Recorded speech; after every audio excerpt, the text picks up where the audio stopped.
Exercise 1. Hello. Oh, hello. My name's Jan. Are you the right person to talk to about the Buckworth Conservation Group? Yes, I'm Peter. I'm the secretary. Good. I've just moved to this area and I'm interested in getting involved. I was in a similar group where I used to live. Could you tell me something about your activities, please? Of course. Well, we have a mixture of regular activities and special events. One of the regular ones is trying to keep the beach free of litter. A few of us spend a couple of hours a month on it, and it's awful how much there is to clear. I wish people would be more responsible and take it home with them. I totally agree. I'd be happy to help with that. Is it okay to take dogs? I'm afraid not, as they're banned from the beach itself. You can take them along the cliffs, though, and children are welcome. Right. We also manage a nature reserve, and there's a lot to do there all year round. For example, because it's a popular place to visit, we spend a lot of time looking after the paths and making sure they're in good condition for walking. I could certainly help with that. Good. And we have a programme of creating new habitats there. We've just finished making and installing nesting boxes for birds to use, and next we're going to work on encouraging insects. They're important for the biodiversity of the reserve. They certainly are. Oh, and we're also running a project to identify the different species of butterflies that visit the reserve. You might be interested in taking part in that. Sure. I was involved in something similar where I used to live, counting all the species of moths. I'd enjoy that. Another job we're doing at the reserve is replacing the wall on the southern side, between the parking area and our woodshed. It was badly damaged in a storm last month. Okay. Then, as I said, we have a programme of events as well, both at the weekend and during the week. Right. I presume you have guided walks. I'd like to get to know the local countryside as I'm new to the area. Yes, we do. The next walk is to Ruston Island a week on Saturday. We'll be meeting in the car park at Dunsmore Beach at low tide. That's when the sands are dry enough for us to walk to the island without getting wet. Sounds good. The island's a great place to explore. It's quite small and it's got a range of habitats. It's also an ideal location for seeing seals just off the coast or even on the beach. Okay. And is there anything we should bring? Like a picnic, for instance? Yes, do bring one, as it's a full-day walk. And of course, it'll be wet walking across and back, so make sure your boots are waterproof. I must buy a new pair. There's a hole in one of my current ones. Well, I'd definitely like to come on the walk. Great. Then later this month, we're having a one-day woodwork session in Hopton Wood. I've never tried that before. Is it okay for beginners to take part? Definitely. There'll be a couple of experts leading the session, and we keep the number of participants down, so you'll get as much help as you need. Excellent. I'd love to be able to make chairs. That's probably too ambitious for one day. You'll be starting with wooden spoons. And of course, learning how to use the tools. And anything you make is yours to take home with you. That sounds like fun. When is it? It's on the 17th from 10 a.m. until 3. There's a charge of £35, including lunch, or £40 if you want to camp in the wood. I should think I'll come home the same day. Well, I'd certainly like to join the group. It sounds like you've got... Exercise 2. So, hello everyone. My name's Lou Miller and I'm going to be your tour guide today as we take this fantastic boat trip around the Tasmanian coast. Before we set off, I just want to tell you a few things about our journey. Our boats aren't huge, as you can see. We already have 3 staff members on board, and on top of that, we can transport a further 15 people, that's you, around the coastline. But please note, if there are more than 9 people on either side of the boat, we'll move some of you over. Otherwise, all 18 of us will end up in the sea. We've recently upgraded all our boats. They used to be jet black, but our new ones now have these comfortable dark red seats and a light green exterior in order to stand out from others and help promote our company. This gives our boats a rather unique appearance, don't you think? We offer you a free lunchbox during the trip, and we have 3 types. Lunchbox 1 contains ham and tomato sandwiches. Lunchbox 2 contains a cheddar cheese roll. And Lunchbox 3 is salad-based and also contains eggs and tuna. All 3 lunchboxes also have a packet of crisps and chocolate bar inside. Please let staff know which lunchbox you prefer. I'm sure I don't have to ask you not to throw anything into the sea. We don't have any bins to put litter in, but Jess, myself or Ray, our other guide, will collect it from you after lunch and put it all in a large plastic sack. The engine on the boat makes quite a lot of noise, so before we head off, let me tell you a few things about what you're going to see. This area is famous for its ancient lighthouse, which you'll see from the boat as we turn past the first little island. It was built in 1838 to protect sailors, as a number of shipwrecks had led to significant loss of life. The construction itself was complicated, as some of the original drawings kept by the local council show. It sits right on top of the cliffs in a very isolated spot. In the 19th century, there were many jobs there, such as polishing the brass lamps, chopping firewood, and cleaning windows that kept lighthouse keepers busy. These workers were mainly prison convicts until the middle of that century, when ordinary families willing to live in such circumstances took over. Some of you have asked me what creatures we can expect to see. I know everyone loves the penguins, but they're very shy and unfortunately tend to hide from passing boats. But you might see birds in the distance, such as sea eagles, flying around the cliff edges where they nest. When we get to the rocky area inhabited by fur seals, we'll stop and watch them swimming around the coast. They're inquisitive creatures, so don't be surprised if one pops up right in front of you. Their predators, orca whales, hunt along the coastline too, but spotting one of these is rare. Dolphins, on the other hand, can sometimes approach on their own or in groups as they ride the waves beside us. Lastly, I want to mention the caves. Tasmania is famous for its caves, and the ones we'll pass by are so amazing that people are lost for words when they see them. They can only be approached by sea, but if you feel that you want to see more than we're able to show you, then you can take a kayak into the area on another day, and one of our staff will give you more information on that. What we'll do is to go through a narrow channel, past some incredible rock formations, and from there we'll be able to see the openings to the caves, and at that point we'll talk to you about what lies beyond. Exercise 3. So, Tim, we have to do a short summary of our work experience on a farm. Right. My farm was great, but arranging the work experience was hard. One problem was it was miles away and I don't drive. And also, I'd really wanted a placement for a month, but I could only get one for 2 weeks. I was lucky. The farmer let me stay on the farm, so I didn't have to travel. But finding the right sort of farm to apply to wasn't easy. No, they don't seem to have websites, do they? I found mine through a friend of my mother's, but it wasn't easy. No. My farm was mostly livestock, especially sheep. I really enjoyed helping out with them.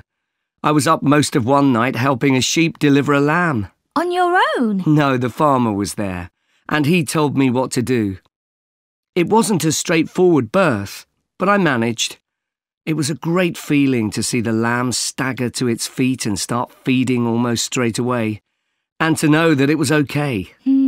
Then another time, a lamb had broken its leg, and they got the vet in to set it. And he talked me through what he was doing. That was really useful. Yes, my farm had sheep too. The farm was in a valley and they had a lowland breed called Suffolks, although the farmer said they'd had other breeds in the past. So were they bred for their meat? Mostly, yes. They're quite big and solid. My farm was up in the hills, and they had a different breed of sheep. They were Cheviots. Oh, I heard their wool's really sought after. Yes, it's very hard wearing, and they use it for carpets. Right. I was interested in the amount of supplements they add to animals' feed nowadays. Like, even the chickens got extra vitamins and electrolytes in their feed. Yes, I found that too. And they're not cheap. But my farmer said some are overpriced for what they are, and he didn't give them as a matter of routine, just at times when the chickens seemed to particularly require them. Yes, mine said the same. He said certain breeds of chickens might need more supplements than the others, but the cheap and expensive ones are all basically the same. So, did your farm have any other livestock, Diana? Yes, dairy cows. I made a really embarrassing mistake when I was working in the milk shed. Some cows had been treated with antibiotics, so their milk wasn't suitable for human consumption, and it had to be put in a separate container. But I got mixed up, and I poured some milk from the wrong cow in with the milk for humans, so the whole lot had to be thrown away. The farmer wasn't too happy with me. I asked my farmer how much he depended on the vet to deal with health problems. I'd read reports that the livestock's health is being affected as farmers are under pressure to increase production. Well, he didn't agree with that, but he said that actually some of the stuff the vets do, like minor operations, he'd be quite capable of doing himself. Yeah, my farmer said the same, but he reckons vet skills are still needed. Now we've got to give a bit of feedback about last term's modules. Just short comments, apparently. Shall we do that now? OK. So, medical terminology. Well, my heart sank when I saw that, especially right at the beginning of the course, and I did struggle with it. I thought it'd be hard, but actually, I found it all quite straightforward. What did you think about diet and nutrition? OK, I suppose. Do you remember what they told us about pet food and the fact that there's such limited checking into whether or not it's contaminated? I mean, in comparison with the checks on food for humans, I thought that was terrible. I think the module that really impressed me was the animal disease one, when we looked at domesticated animals in different parts of the world, like camels and water buffalo and alpaca. The economies of so many countries depend on these, but scientists don't know much about the diseases that affect them. Yes. I thought they'd know a lot about ways of controlling and eradicating those diseases, but that's not the case at all. I loved the wildlife medication unit. Things like helping birds that have been caught in oil spills. That's something I hadn't thought about before. Yeah. I thought I might write my dissertation on something connected with that. Right. So, actually, I was thinking something along the same lines. Exercise 4. Labyrinths have existed for well over 4,000 years. Labyrinths and labyrinthine symbols have been found in regions as diverse as modern-day Turkey, Ireland, Greece, and India. There are various designs of labyrinth, but what they all have in common is a winding spiral path which leads to a central area. There is one starting point at the entrance, and the goal is to reach the central area. Finding your way through a labyrinth involves many twists and turns, but it's not possible to get lost, as there is only one single path. In modern times, the word labyrinth has taken on a different meaning and is often used as a synonym for a maze. A maze is quite different, as it is a kind of puzzle with an intricate network of paths. Mazes became fashionable in the 15th and 16th centuries in Europe and can still be found in the gardens of great houses and palaces. The paths are usually surrounded by thick, high hedges so that it's not possible to see over them. Entering a maze usually involves getting lost a few times before using logic to work out the pattern and find your way to the centre, and then out again. There are lots of dead ends and paths which lead you back to where you started. The word maze is believed to come from a Scandinavian word for a state of confusion. This is where the word amazing comes from. Labyrinths, on the other hand, have a very different function. Although people now often refer to things they find complicated as labyrinths, this is not how they were seen in the past. The winding spiral of the labyrinth has been used for centuries as a metaphor for life's journey. It served as a spiritual reminder that there is purpose and meaning to our lives, and helped to give people a sense of direction. Labyrinths are thought to encourage a feeling of calm, and have been used as a meditation and prayer tool in many cultures over many centuries. The earliest examples of the labyrinth spiral pattern have been found carved into stone, from Sardinia to Scandinavia, from Arizona to India to Africa. In Europe, these spiral carvings date from the late Bronze Age. The Native American Pima tribe wove baskets with a circular labyrinth design that depicted their own cosmology. In ancient Greece, the labyrinth spiral was used on coins around 4,000 years ago. Labyrinths made of mosaics were commonly found in bathhouses, villas, and tombs throughout the Roman Empire. In northern Europe, there were actual physical labyrinths designed for walking on. These were cut into the turf or grass, usually in a circular pattern. The origin of these walking labyrinths remains unclear, but they were probably used for fertility rites, which may date back thousands of years. 11 examples of turf labyrinths survive today, including the largest one at Saffron Walden, England, which used to have a large tree in the middle of it. More recently, labyrinths have experienced something of a revival. Some believe that walking a labyrinth promotes healing and mindfulness, and there are those who believe in its emotional and physical benefits, which include slower breathing and a restored sense of balance and perspective. This idea has become so popular that labyrinths have been laid into the floors of spas, wellness centres, and even prisons in recent years. A pamphlet at Colorado Children's Hospital informs patients that walking a labyrinth can often calm people in the midst of a crisis. And apparently, it's not only patients who benefit. Many visitors find walking a labyrinth less stressful than sitting in a corridor or waiting room. Some doctors even walk the labyrinth during their breaks. In some hospitals, patients who can't walk can have a paper finger labyrinth brought to their bed.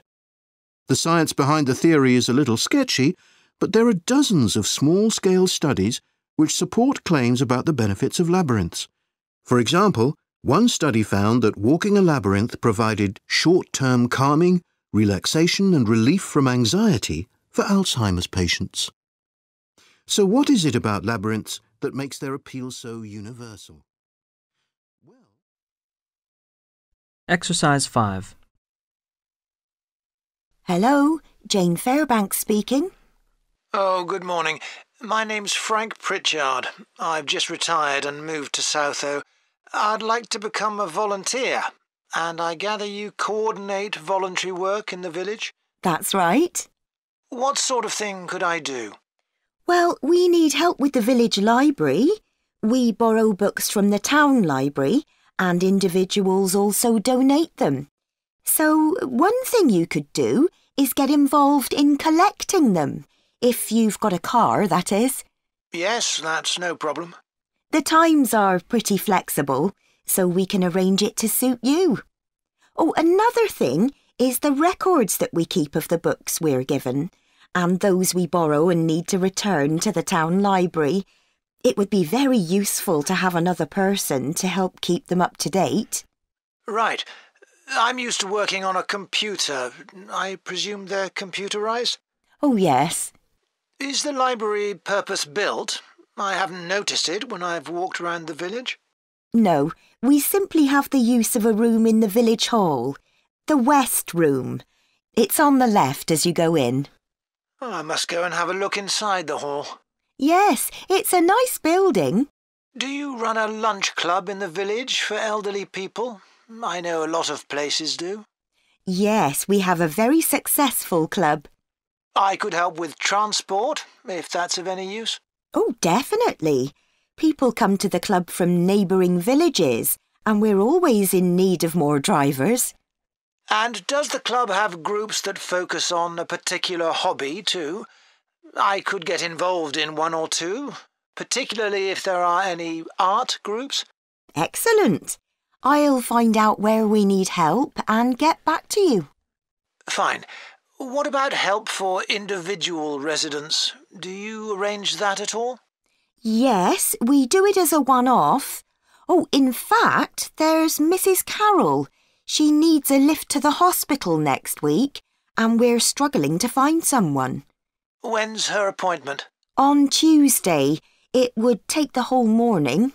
I could do that? Oh, that would be great. Thank you. And also next week, we're arranging to have some work done to Mr. Salisbury's house before he moves, as he isn't healthy enough to do it himself.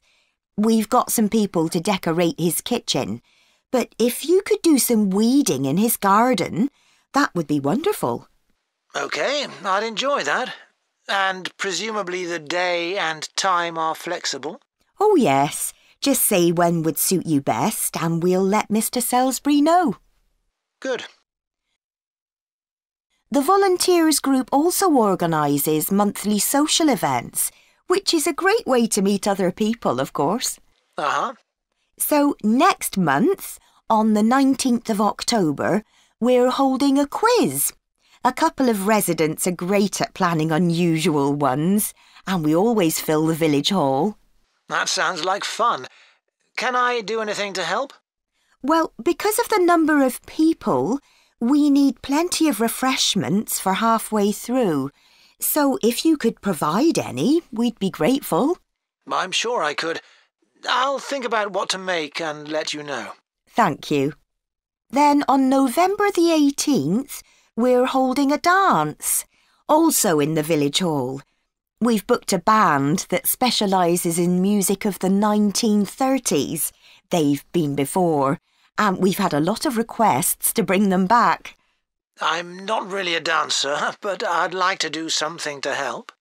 Well, we sell tickets in advance, and having an extra person to check them at the door as people arrive would be good. It can be quite a bottleneck if everyone arrives at once. OK, I'm happy with that. We're also arranging a New Year's Eve party. We're expecting that to be a really big event. So instead of the village hall, it'll be held in the Mountfort Hotel. The... Mountfort. M-O-U-N-T-F-O-R-T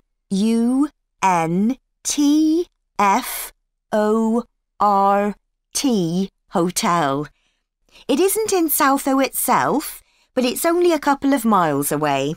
The hotel will be providing dinner, and we've booked a band. The one thing we haven't got yet is a poster. That isn't something you could do by any chance, is it? Well, actually, yes. Before I retired, I was a graphic designer, so that's right up my street. Oh, perfect. I'll give you the details, and then perhaps you could send me a draft? Of course. Exercise 6. Good morning, and welcome to Oniton Hall, one of the largest estates in the area. My name's Nick, and I'm one of the guides. I'll give you a brief introduction to the estate while you're sitting down, and then we'll walk round. The estate consists of the house, gardens, parkland and farm, and it dates back to the 14th century. The original house was replaced in the late 17th century, and of course it has had a large number of owners. Almost all of them have left their mark, generally by adding new rooms, like the ballroom and conservatory, or by demolishing others. The farm looks much as it's always done, although the current owner has done a great deal of work to the flower beds. In the 17th century, the estate was owned by a very wealthy man called Sir Edward Downes. His intention was to escape from the world of politics after years as an active politician, and to build a new house worthy of his big collection of books, paintings and sculptures. He broke off contact with his former political allies and hosted meetings of creative and literary people, like painters and poets. Unusually for his time, he didn't care whether his guests were rich or poor, as long as they had talent. Big houses like Oniton had dozens of servants until the 1920s or 30s, and we've tried to show what their working lives were like. Photographs, of course, don't give much of an idea, so instead, as you go round the house, you'll see volunteers dressed up as 19th century servants going about their work. They'll explain what they're doing and tell you their recipes or what tools they're using. We've just introduced this feature to replace the audio guide we used to have available. I see there are a number of children here with you today. Well, we have several activities specially for children, like dressing up in the sorts of clothes that children wore in the past. And as it's a fine day, some of you will probably want to play in the adventure playground. Our latest addition is child-sized tractors that you can drive around the grounds. We'll also be going into the farm that's part of the estate, where there's plenty to do. Most of the buildings date from the 18th century, so you can really step back into an agricultural past. Until recently, the dairy was where milk from the cows was turned into cheese. It's now the place to go for lunch, or afternoon tea, or just a cup of coffee and a slice of homemade cake. The big stone building that dominates the farm is the large barn, and in here is our collection of agricultural tools. These were used in the past to plough the earth, sow seeds, make gates, and much more. There's a small barn, also made of stone, where you can groom the donkeys and horses to keep their coats clean. They really seem to enjoy having it done, and children love grooming them. The horses no longer live in the stables, which instead is the place to go to buy gifts, books, our own jams and pickles, and clothes and blankets made of wool from our sheep. Outside the shed, which is the only brick building, you can climb into a horse-drawn carriage for a lovely, relaxing tour of the park and farm. The carriages are well over 100 years old. And finally, the parkland, which was laid out in the 18th century with a lake and trees that are now well established. You'll see types of cattle and sheep that are hardly ever found on farms these days. We're helping to preserve them, to stop their numbers falling further. OK, well, if you'd like to come with me, we will start. Exercise 7. Did you make notes while you were watching the performances of Romeo and Juliet, Gemma? Yes, I did. I found it quite hard, though. I kept getting too involved in the play. Me too. I ended up not taking notes. I wrote down my impressions when I got home. Do you mind if I check a few things with you, in case I've missed anything? And I've also got some questions about our assignment. No, it's good to talk things through. I may have missed things too. OK, great. So, first of all, I'm not sure how much information we should include in our reviews. Right. Well, I don't think we need to describe what happens, especially as Romeo and Juliet is one of Shakespeare's most well-known plays. Yeah, everyone knows the story. In an essay, we'd focus on the poetry and Shakespeare's use of imagery, etc. But that isn't really relevant in a review. We're supposed to focus on how effective this particular production is. We should say what made it a success or a failure. And part of that means talking about the emotional impact the performance had on us. I think that's important. Yes. And we should definitely mention how well the director handled important bits of the play, like when Romeo climbs onto Juliet's balcony. And the fight between Mercutio and Tybalt. Yes. It would also be interesting to mention the theatre space and how the director used it, but I don't think we'll have space in 800 words. No, OK. That all sounds quite straightforward. So, what about the Emporium Theatre's production of the play? I thought some things worked really well, but there were some problems too. Yeah. What about the set, for example? I think it was visually really stunning. I'd say that was probably the most memorable thing about this production. You're right. The set design was really amazing. But actually, I have seen similar ideas used in other productions. What about the lighting? Some of the scenes were so dimly lit, it was quite hard to see. I didn't dislike it. It helped to change the mood of the quieter scenes. That's a good point. What did you think of the costumes? I was a bit surprised by the contemporary dress, I must say. Yeah, I think it worked well, but I'd assumed it would be more conventional. Me too. I liked the music at the beginning, and I thought the musicians were brilliant, but I thought they were wasted because the music didn't have much impact in Acts 2 and 3. Yes, that was a shame. One problem with this production was that the actors didn't deliver the lines that well. They were speaking too fast. It was a problem, I agree. But I thought it was because they weren't speaking loudly enough, especially at key points in the play. I actually didn't have a problem with that. It's been an interesting experience watching different versions of Romeo and Juliet, hasn't it? Definitely. It's made me realise how relevant the play still is. Right. I mean, a lot's changed since Shakespeare's time, but in many ways nothing's changed.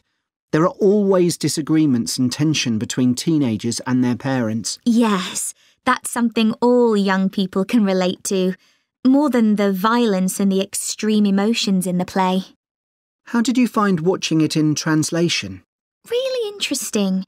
I expected to find it more challenging, but I could follow the story pretty well. I stopped worrying about not being able to understand all the words and focused on the actors' expressions. The ending was pretty powerful. Yes, that somehow intensified the emotion for me. Did you know Shakespeare's been translated into more languages than any other writer? What's the reason for his international appeal, do you think? I was reading that it's because his plays are about basic themes that people everywhere are familiar with. Yeah, and they can also be understood on different levels. The characters have such depth. Right. Which allows directors to experiment and find new angles. That's really important because... Exercise 8. Right, everyone. Let's make a start. Over the past few sessions, we've been considering the reasons why some world languages are in decline. And today I'm going to introduce another factor that affects languages and the speakers of those languages, and that's technology, and in particular, digital technology. In order to illustrate its effect, I'm going to focus on the Icelandic language, which is spoken by around 321,000 people, most of whom live in Iceland, an island in the North Atlantic Ocean. The problem for this language is not the number of speakers, even though this number is small, nor is it about losing words to other languages, such as English. In fact, the vocabulary of Icelandic is continually increasing, because when speakers need a new word for something, they tend to create one, rather than borrowing from another language. All this makes Icelandic quite a special language. It's changed very little in the past millennium, yet it can handle 21st century concepts related to the use of computers and digital technology. Take, for example, the word for web browser. This is vafri in Icelandic, which comes from the verb to wander. I can't think of a more appropriate term because that's exactly what you do mentally when you browse the internet. Then there's an Icelandic word for podcast, which is too hard to pronounce, and so on.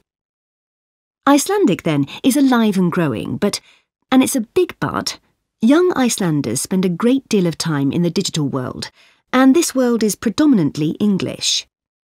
Think about smartphones. They didn't even exist until comparatively recently, but today young people use them all the time to read books, watch TV or films, play games, listen to music and so on.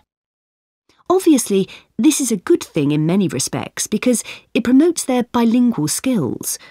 But the extent of the influence of English in the virtual world is staggering, and it's all happening really fast.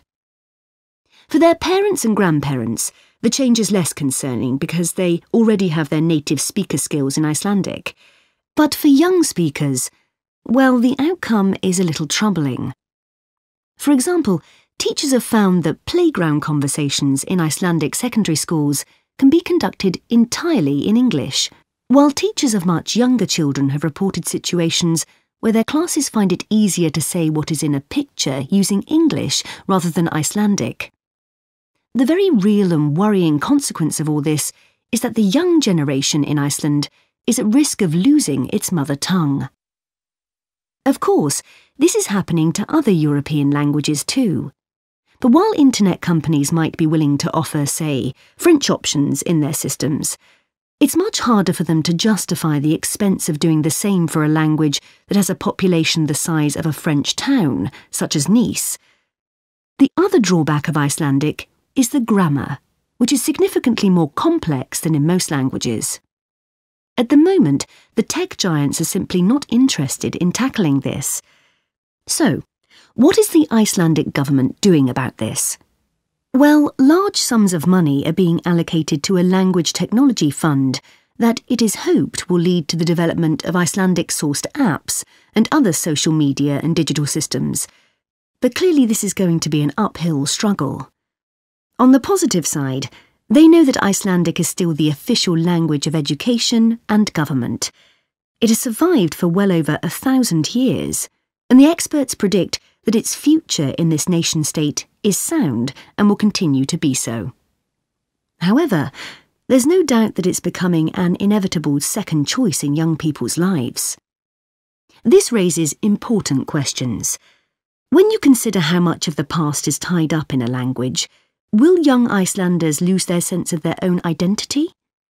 Another issue that concerns the government of Iceland is this. If children are learning two languages through different routes, neither of which they are fully fluent in, will they be able to express themselves properly?